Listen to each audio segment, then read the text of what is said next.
Ողջույն։ Ամիսներ առաջ Armenpress պետական լրատվական գործակալության եւ Innomedia փորձարարական հեռուստատեսության համագործակցությամբ հենց այս տաղավարում մեկնարկեցին Գիտանկյուն փոդքասթաշարը։ Երևանի պետական համալսարանի ժուրնալիստիկայի ֆակուլտետի ուսանողական գիտական ընկերության անդամներով զրուցեցինք մի շարք ոլորտների երիտասարդ հետազոտողների հետ, բացահայտելով նրանց գիտանկյունները։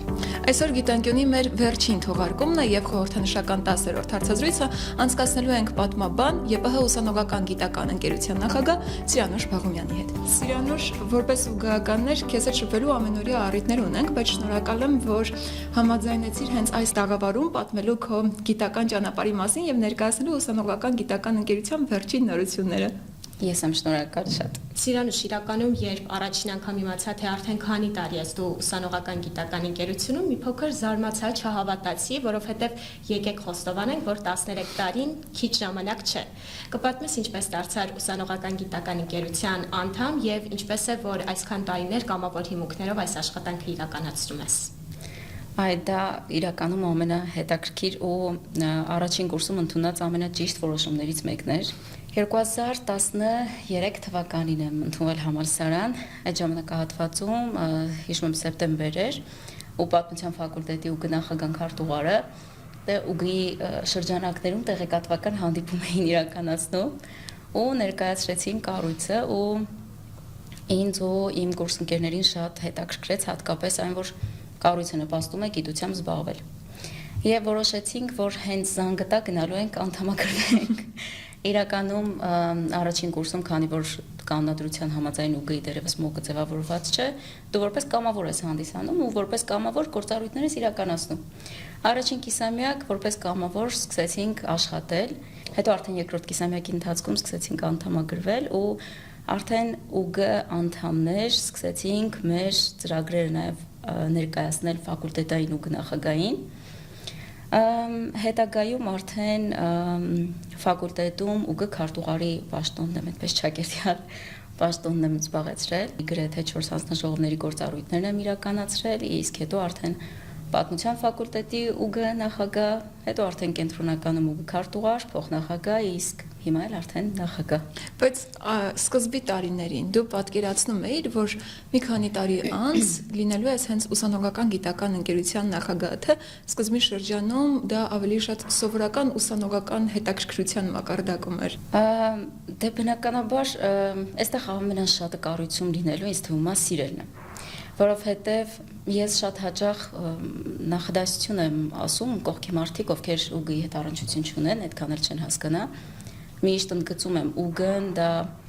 թիմ է, ուղղն ակադեմիական ընտանիք է, ուղղն արժեքներ են եւ իհարկե մարդիկ են։ Ու այս ընկետերն են այն սկզբունքները, որ կարծում եմ մինչև հիմա ինձ պահել են ուղիում։ 13 տարվա ընթացքում համալսարանում շատ բան է փոխվել ու վստահաբար այդ փոփոխությունների կրողն է դարձել նաև ուսանողական գիտական ընկերությունը։ Հատկապես ուսանողներին տրվող հնարավորությունները ինչպես են փոխվել։ Այո, օրինակ համալսարանում շատ փոփոխություններ եղել են ու դրանք հենց ուղիղ իմաստով ազդել են նաև ուսանողական գիտական ընկերությունում եղած եւ արկա փոփոխությունների վրա։ Եվ այն ինչ ես տեսել եմ, ինչպիսի ուսանողական գիտական ընկերություն ես տեսել եմ եւ ինչպիսին մենք ունենք, ահռելի տարբերություն է։ Ոչ թե որովհետեւ ես եմ նախագահ եւ ունեմ ընտիր թիմ, չէ, իրականում աշխատանքներ բոլոր ժամանակներում էլ տարվել են, բայց դժվարությունները երբեմն պայմանավորված էին ոչ թե թիմի կամ նախագահի գործառույթներով, այլ ուրիշ արտաքին եւ այլ գործառույթներով։ Ու հնարավորությունները հիմա բավականին մեծ են, որովհետև ուսանողական գիտական ընկերությունը վերջին 1.5-2 տարվա ընթացքում ակտիվ համագործակցություններ ենք սկսել եւ մեր գիտաժողովների ընթացքում միշտ Ռուսաստանից եւ Վրաստանից ակտիվ մասնակցություն ենք ունեցել։ Իսկ արդեն վերջին շրջանում մենք մտածեցինք ինչու այնպես չանել, որ եվրոպական երկրներին կառույցը հարիր կարողանանք ներկայացնել եւ հետաքրքրի է հարթակը, ինչը Երևանի պետական համալսարանում մենք ներկայացնում ենք։ Եվ վերջինը, որ հուշագիր ենք կնքել, Մոլդովայում է եղել, ուսանողական գիտական պատվիրակություն ենք ուղարկել տարբեր երկրներ, Լոնդոնում ենք ունեցել համագործակցություն եւ համագործակցությունը ավարտվել է հուշագրի կնքմամբ, Մոլդովայում, նշեցի ամենամեծ համագործակցությունը երևի հենց Լոնդոնինն է, որովհետև երբեմն որ մտածում ես Երևանի պետական համալսարանի ուսանողական գիտական ընկերություն եւ ինքը ուսանողական կառույց է ու Լոնդոնում անգամ Լոնդոնի պարլամենտում ունենալ հանդիպումներ ու պատվիրակություն այնտեղ մասնակցել է համաժողովի միջոցառումների եւ հետո արդեն հուշագիր կնքել։ Եվ դու հասկանում ես, որ սրանք մեծ ձեռքբերումներ են։ Ամենամեծը եւ վերջինը, թե վերջինն այլ նախագիծեր։ Ամենավերջին, որ միջազգային համագործակցություն է եղել, դա Մոլդովայումն էր, Մոլդովայի հանրապետություն կնքած հուշագիրներ, բայց ուսանողական գիտական ընկերության շրջանակներում, միջազգային համագործակցությունների շրջանակներում իհարկե այսքանով չենք սահմանափակվելու։ Նշեցիր համագործակցությունների ընդլայնման մասին, բայց այն ինչ իրական հնարավորություններ են ընձեռում ուսանողներին եւ արդյոք քո առաջնահերթություններից մեկն է միջազգային կապերի ընդլայնումը, որովհետեւ տեսնում ենք, որ հետևողականորեն իսկապես այս կապերը ընդլայնվում են ու հավանաբար սա սահմանված նպատակ էր, որի իրականացմանն է շարժվում գիտական ընկերությունը։ Գիտեք, սկզբից ինչն էինք շեշտադրել ու ցանկանում որ լինի, որ այդ հուշագրերը, որ կնքում ենք, ուղղակի փաստաթուղթ չլինի, որ ուսանողական գիտական ընկերությունը կնքել է եւ վերջ, այլ ունենա արդյունք եւ հետագայում էլ տարիներ հետո էլ այդ հուշագրերի ման վրա կարողանա հաջողությունների հասնել ու մեծ ծրագրեր իրականացնել։ Հիմնական մեր նպատակը օրինակ հուշագրեր, որ կնքում ենք, մեր միջազգային գիտաժողովի շրջանակներում եւ ամառային դպրոցը, որը 2025 թվականին ենք մեկնարկել, իսկ արդեն այս տարի այն դարձել է միջազգային դպրոց եւ այստեղ 6-ից ավելի երկրի աշակերտներ են գալու, ինքը ամառային ոչ ֆորմալ կրթական հարթակ ենք փորձել այդպես ստեղծել դպրոցի շրջանակներում աշակերտների համար։ Ու բնականաբար այստեղ երբ որ կետեր առանձնացնում ենք հիմնական կարևոր օղակը դա դրսում հայ երիտասարդներին տեղ հատկացնելն է թե մեր միջազգային ծրագրերի, թե ներքին համագործակցությունների մեջ, որովհետև փորձում ենք, որ այնտեղ ազգայինը մշակույթը, այսինքն գիտություն, բայց այնուամենայնիվ անմասը չի այստեղ ազգայինը ու մշակույթը։ Այն ինչ արվում է ուսանողական գիտական ընկերության շրջանակում, մենք անձամբ տեսնում ենք եւ ես եւ Մարինան, այ կխոսես ինչ ապագա նախաձեռնություններ կան։ Որոնց մասին դեռ մենք էլ չգիտենք։ Իրականում կան եւ դուք չգիտեք եւ ամբողջ ուսանողական գիտական ընկերությունում չգիտեն, որովհետև բանակցային գործընթացի մեջ ենք։ Գուցե սա լավ հարթակ է ներկայացնելու։ Ես մակերեսային կանրադառնամ։ Հուլիսին եւ օգոստոսին մենք ունենալու ենք բավականին մեծ համագործակցություն, որը Երևանի պետական համալսարանի եւ ուսանողական գիտական ընկերության համար ուղղակի իմ սիրած բառը կիրառեմ ֆանտաստիկ բան է լինելու։ Բայց ինձ թվում է ճակերտներ չբացեն։ Լավ, Սիրանուշ հյուրընկալել քեզ այս տաղավարում ու չբարձրաձայնել մի թեմա, որի մասին շատերն են բարձրաձայնում, երբ քեզ տեսնում են, ու առիթից օգտվելով ցանկանում են իմանալ վերջին նորությունների մասին սրա հետ կապված, ես էլ չեմ կարող չհարցնել։ Ինչ նորություններ կան ԵՊՀ ուսանողական գիտական ընկերության հոդվածների ժողովածուի հետ կապված, արդյոք քայլեր արվում են կրկին վերսկսելու տպագրական աշխատանքները եւ ամենակարևորը, քայլեր տարվում են այն նորից բոկի ցանկում ներառելու ուղղությամբ։ Իրականում սա այն հարցն է, որ ամեն անգամ, երբ որ հայտարարություն ենք դնում գիտաժողովի կամ գիտաժողովը ավարտվում է, մեր հոդվածագիրները սկսում են զանգահարել։ Իհարկե Հայաստանի Հանրապետությունում երիտասարդ հետազոտողները, ուսանողները, մեր որ մասնակցում են գիտաժողովներին, մտածում են զեկուցելուց հետո երկրորդ օրը պիտի տպագրվի։ Իհարկե տարվում են աշխատանքներ, որովհետև դա ամենակարևոր օղակներից է, դա ամենակարևոր ծրագրերից է, որ ուղիղ շրջանակներում կա։ Եվ մենք փորձում ենք այսպես գուցե կողքի ուսանողների ու երիտասարդների համար մի փոքր թվա թե աշխատանք չի տարվում, բայց իրականում փորձում ենք եւ երկրի ներսում նորից ցանկի մեջ ներառել եւ այն միջազգային ճանաչում ձեռք բերի, սակայն շատ լավ հասկանում ենք ակադեմիական շրջանում բարբերական միջազգային ճանաչման հասնելը դա 1 տարվա, 2 տարվա գործողություններ չեն, այլ ժամանակ է պահանջում։ Քանի որ արդեն խոսում ենք գիտական միջավայրից եւ ճանապարհից, մի փոքր էլ կիսվիր քո իսկ գիտական ճանապարհով, ինչպես ձևավորվեցին քո հետաքրքրությունների շրջանակը։ Դա ամենահետաքրքիրն է, որովհետեւ դերևս դպրոցում, երբ որ բոլորը պարապում էին միասնական քննությունները հանձնելու համար, ես արդեն իսկ գիտեի, որ ես հայոց պատմությունը շատ եմ սիրում, պատմաբան եմ դառնալու եւ անտիկ շրջանն եմ սիրում։ Դա դպրոցում միշտ տպավորվել էր այն հայոց պատմության դասագրքում Վանի թագավորության շրջանում կար Արգիշտի առաջինի մասին ինֆորմացիա, որտեղ Էրեբունի հիմնադրման արձանագրության նկարներ։ Ու ես միշտ նայում էի այդ նկարն ու ինձ հետաքրքիր էր, կա արդյոք մեկը, ով ընթերցում է, վերցանում է, ավելի ճիշտ։ Ու ինձ սկզբից ինձ հետաքրքիր դա ինչ է, հետո պարզեցի սեպագիրեր,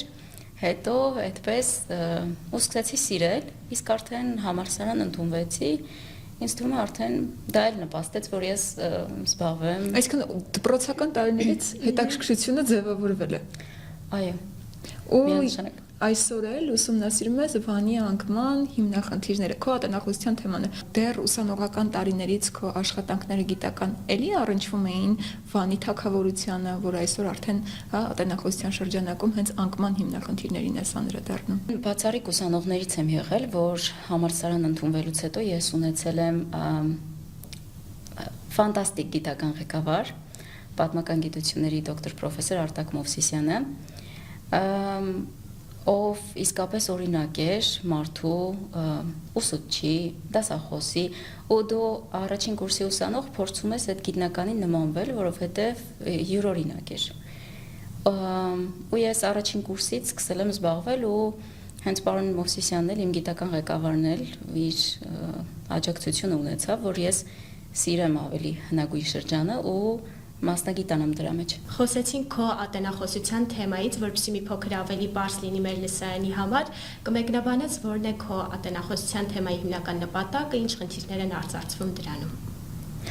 Վանի թագավորության անկման հիմնախնդիրը պատմագիտության մեջ ինքը վիճելի հարցերից մեկն է հանդիսանում, որովհետև այդտեղ կան ներքին գործոններ, արտաքին գործոններ, որպես երիտասարդ հետազոտող եւ ապագա ուրարտագետ, ես միշտ սիրում եմ այդպես ընդգծել, փորձում եմ անդրադառնալ այդ խնդրին, հիմնախնդրին եւ ներկայացնել կարծիքները ու արդեն եզրահանգման գալ։ Իսկ որոնք են հիմնական նպատակը, այսինքն միտքը, ինչ ենք ցանկանում հասցնել լսարանին։ Պատմագիտության մեջ ինքը գուցե մի փոքր սուբյեկտիվ մոտեցում լինի, բայց բաց թեմա է, որովհետև դեռևս ատենախոսության շրջանակներում անդրադարձ կատարել կամ փորձել ներկայացնել առանձին գիտնականներ, հոդվածներով եւ այլն, առանձին աշխատություններով անդրադարձել են։ Ես նպատակ ունեմ վերհանել այդ խնդիրները ու փորձել, չգիտեմ, որպես երիտասարդ հետազոտող անդրադառնալ այդ հիմնախնդիրներին։ Բայց պատմական գիտություններով զբաղվելու ամենաբարդ կողմերից մեկը աղբյուրների, վարկածների հետ աշխատանքի բարդությունն է։ Քո ատենախոսության թեման լինելով շատ ավելի բազմաշերտ, ինչպիսի խնդիրների է զբաղվում այս տեսանկյունից։ Ինձ թվում է հետազոտությունը, երբ որ որպես ասպիրանտ ու սկսում ես անել, ես օրինակ բախվել եմ գրականության խնդրին, որովհետև հիմնականում գերմաներեն, անգլերեն, այստեղ արդեն լեզվական խնդիրն է, ինչքան դու տիրապետում ես ռուսերենին եւ անգլերենին, այնուամենայնիվ կան աղբյուրներ եւ կան գրականությունը, որ գերմաներեն եւ հիմնականում իտալերեն ու այստեղ լեզվական եւ այն գրականությունը, որ Հայաստանի Հանրապետությունում չկա։ Իսկ կար ինչ-որ բան, որ ուսումնասիրության ընթացքում քեզ ամենաշատը զարմացրեց։ Զարմացնել ուրարտագիտությունը, Վանի թագավորությունը ամենազարմանալին է ինձ համար, որովհետև երևի սա կապված է մասնագիտությունը սիրելուց։ Ինձ թվում է մշակույթը, կրոնը, երբ որ դու խորանում ես ծիսական համակարգի մեջ, երբ որ դու անցնում ես բակալավրում,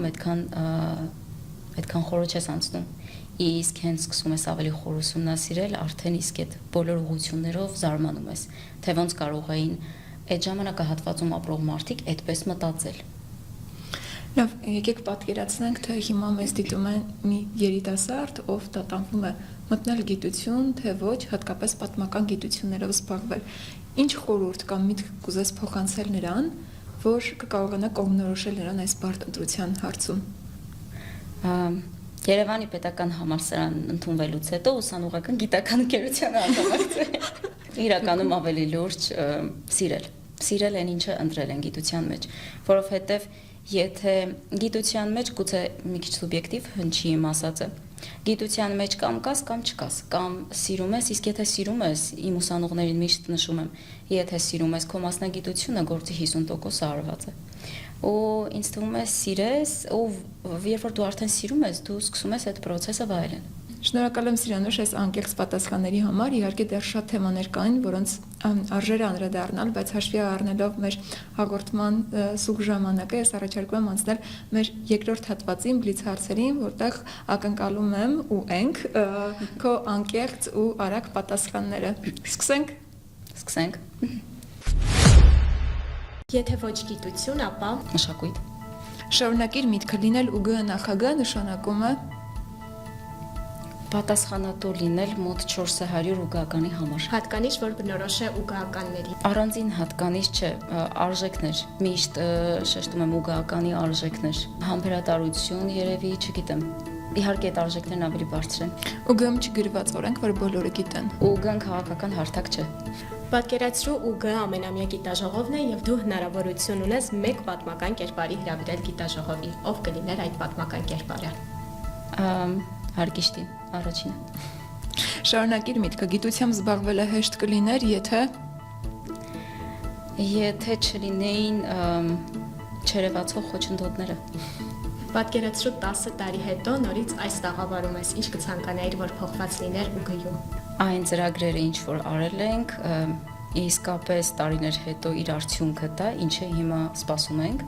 Եթե կարողանայիր մի բան փոխել հայկական գիտական միջավայրում առանց երկար գործընթացների, որը կլիներ դա։ Լսելը երիտասարդ հետազոտողին, երիտասարդ գիտնականին, լսելը եւ փորձելը աջակցել։ Իսկ որն է քո ամենասիրելի ֆակուլտետային ուսանողական գիտական ընկերությունը։ Հոսամ այս հատվածը կհանենք եւ թիմս չի տեսնի։ Այդպես կդժվարն է, որովհետեւ մի քանի ֆակուլտետներ կան, լավ Ֆիզիկայի ինստիտուտը։ Եվ քո գիտական ուղին մեկ բառով։ Ֆանտաստիկ։ Շնորհակալ ենք Սիրանուշ, մաղթում ենք նաև ֆանտաստիկ ընթացք հետագա ճանապարհին ու մաղթում հաջողություններ ոչ միայն քեզ, այլ նաև ՈՒԳ-ին։ Շնորհակալ ենք մեզ հյուրընկալվելու համար։ Շնորհակալություն հրավերի համար։ Այսօրվա մեր հյուրը ԵՊՀ ուսանողական գիտական ընկերության նախագահ Սիրանուշ Բաղումյանն էր։ Սա գիտանկյան վերջին թողարկումն էր, հետևեք ԵՊՀ ժուրնալիստիկայի ֆակուլտետի ուսանողական գիտական ընկերության սոցիալական էջերին, հետագա մեր ձևաչափերը բաց չթողնելու համար։ Կհանդիպենք